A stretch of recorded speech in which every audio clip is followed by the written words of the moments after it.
He lost by 7 million votes. Well, hold on. No. He lost by On the popular vote. 42,000 votes across 3 states. Hold on, pal. How much did he lose Arizona by? Okay. No.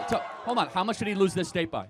It's not about the final score. It's 10? a winner and a loser. No, hold He on. lost. No, That's how our system works. We have an electoral college system. Yeah. So who how much? got the electoral votes? No, of course Biden did. But what was Yeah. the margin in Arizona? This debate between Charlie Kirk and Tulsi Gabbard versus an anti-Trump challenger is a masterclass in exposing hypocrisy, media bias, and the blatant censorship that influenced the 2020 election. Charlie Kirk and Tulsi Gabbard methodically dismantle weak arguments, challenge false narratives, and bring up key facts that many refuse to acknowledge. Let's break down some of the most crucial moments where Charlie Kirk and Tulsi Gabbard absolutely dominate this debate. Good afternoon. Thank you for your service, Miss Gabbard, for anything. I just have one question related to the election for you. How can you endorse someone who lost the last election fair and square? There's no evidence.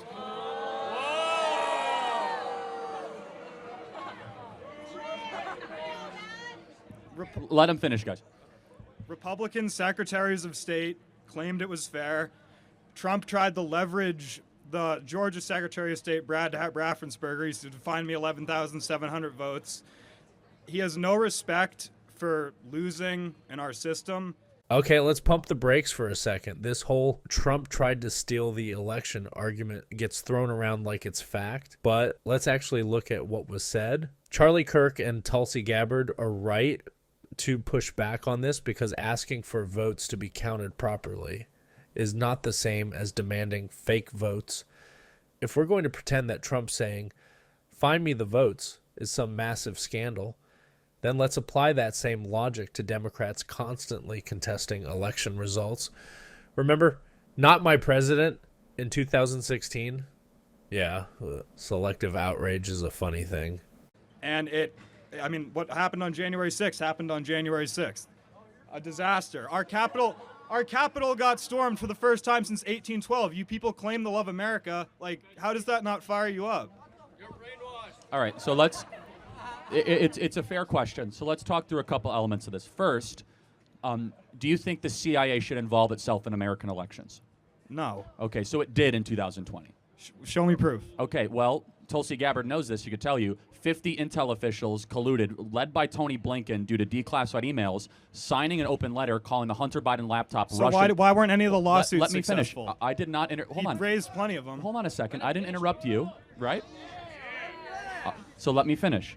50 intel officials, current and former, signed a letter that was used to censor on social media the fact that there is a laptop owned by Hunter Biden that showed very suspicious and criminal activity by both Hunter and Joe Biden. According to the Media Research Center, 1 out of 4 voters in swing states would have changed their vote if they would have known about the Hunter Biden That's laptop. an utter ridiculous. Yeah, so, let's be real here. Charlie Kirk and Tulsi Gabbard are dropping undeniable truth bombs.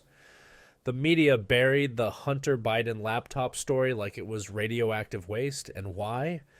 Because they knew it would change votes.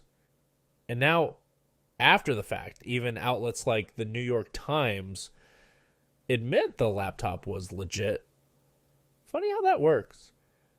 If suppressing major political scandals right before an election isn't election interference, then what is? Statement. Well, I just cited it. He lost by 7 million votes. Well, hold on. No. He lost by On the popular vote. 42,000 votes across 3 states. Hold on, pal. How much did he lose Arizona by? Okay. No. Hold on. How much did he lose this state by? It's not about the final score. It's 10? a winner and a loser. No, hold He on. lost. No, That's how our system works. We have an electoral college system. Yeah. So how who much? got the electoral votes? No, of course Biden did. But what was Yeah. the margin in Arizona?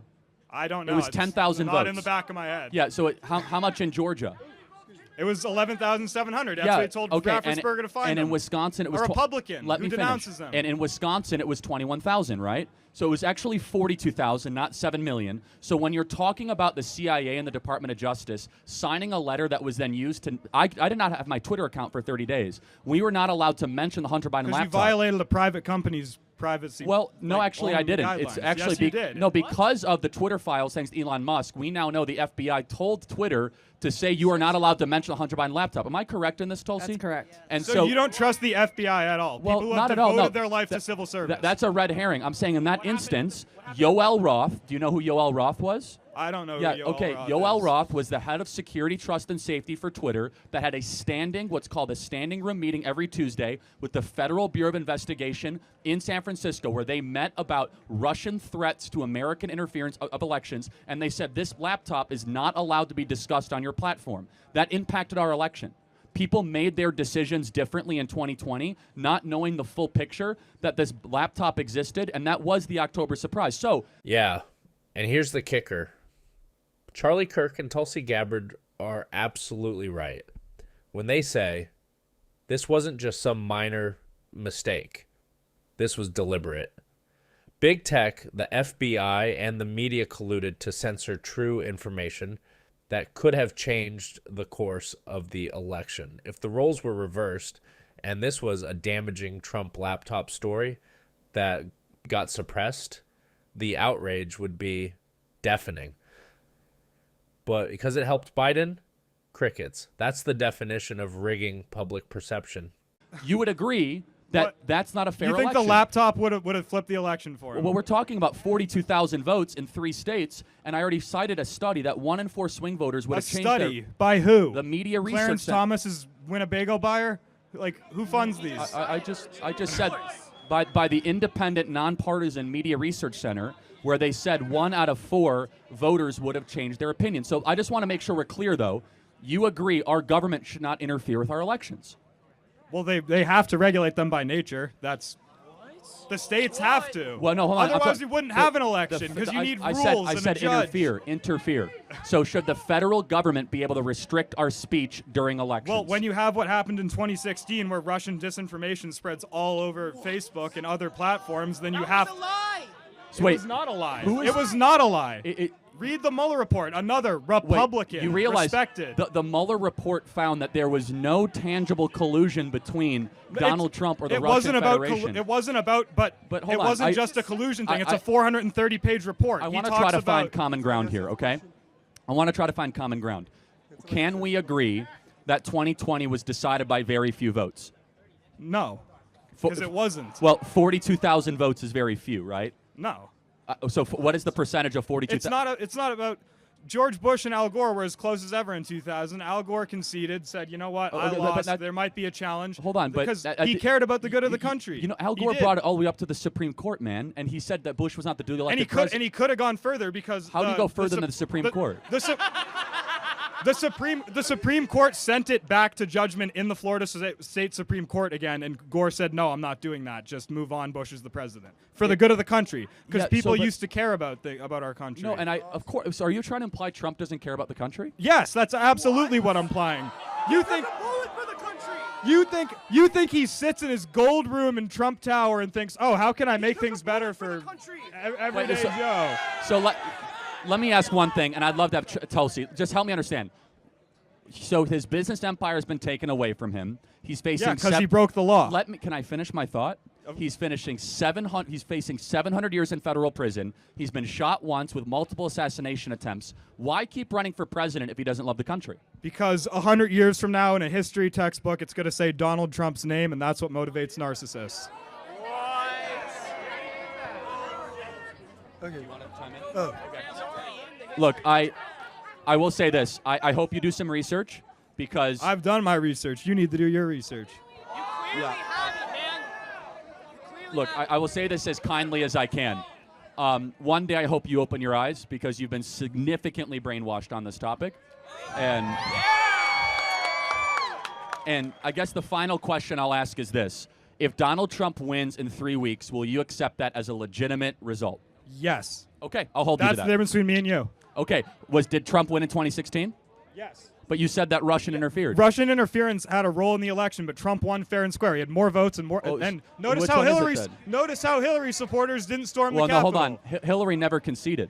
Yes, she did. No, hold on. She had a concession speech the day after the election. I watched it in middle school. Hillary Clinton said Donald Trump was not the legitimate president of the United States. That's one milked clip that is played all over the internet. Yeah, she had a concession speech. When's the Trump concession speech in 2020? Show it to me. Let me ask you one more question. Are you voting for Kamala Harris? Yes, I am, proudly. What's her greatest accomplishment? Her greatest accomplishment? I would say that she's going to legalize marijuana federally, something that's been overdue by 100 years.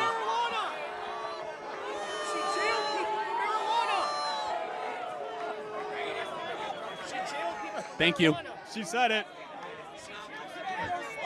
This debate was Charlie Kirk and Tulsi Gabbard at their finest, shutting down false claims, exposing blatant election interference, and highlighting the hypocrisy that dominates political discourse today.